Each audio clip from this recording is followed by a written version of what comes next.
Bonjour à tous.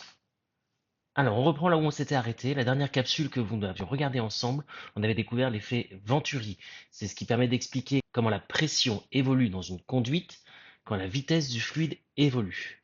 On était arrivé à une conclusion intéressante, c'était de se dire que manifestement, l'équation qu'on utilisait, elle décrivait en fait la conservation de l'énergie mécanique, mais appliquée à un fluide.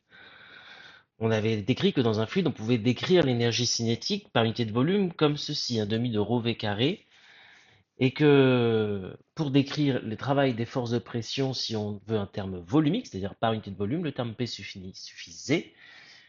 Et on était arrivé à cette conclusion que finalement la quantité pression plus un demi de rho fois la vitesse au carré se conservait. C'est-à-dire que cette somme de la pression et d'un demi de rho v carré est constante en tout point de la conduite.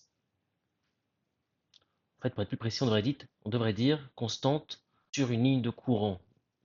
Mais en système et procédé, on a tendance à zapper un peu cette nuance. Bon, c'est bien, mais si cette expression mathématique qui est là est en fait la conséquence de la conservation de l'énergie mécanique, alors malheureusement, on se rend compte qu'elle est peut-être un peu simpliste. En effet, lors de l'écoulement d'un fluide, il y a d'autres formes que peut prendre l'énergie mécanique. On ne peut pas s'arrêter que à l'énergie cinétique et au travail des forces de pression.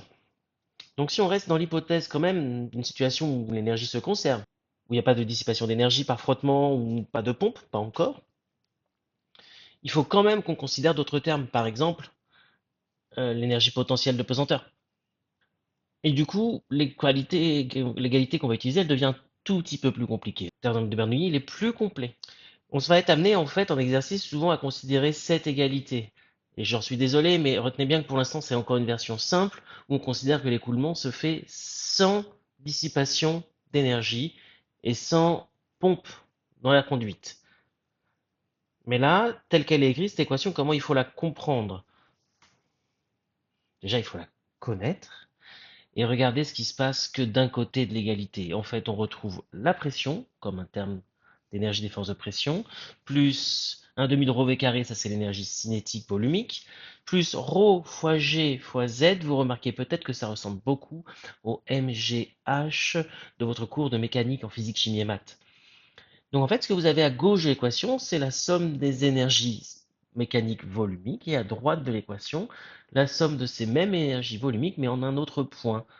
A et B désignent des points de la ligne de courant ou des points de la conduite.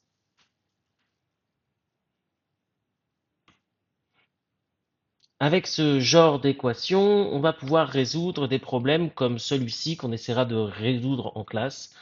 Encore le jet d'eau de Genève comme exercice d'application.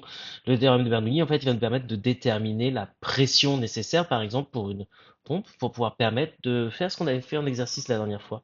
Pouvoir nous permettre de faire ce qu'on avait fait en exercice la dernière fois, c'est-à-dire mettre en mouvement l'eau et l'accélérer dans une conduite qui se rétrécit. C'est qu'un exemple parmi d'autres. On se retrouve en classe pour voir plusieurs exemples d'application de ce théorème de Bernoulli, en incluant les problèmes liés à la hauteur, à la dénivellation. Et bon courage, à bientôt.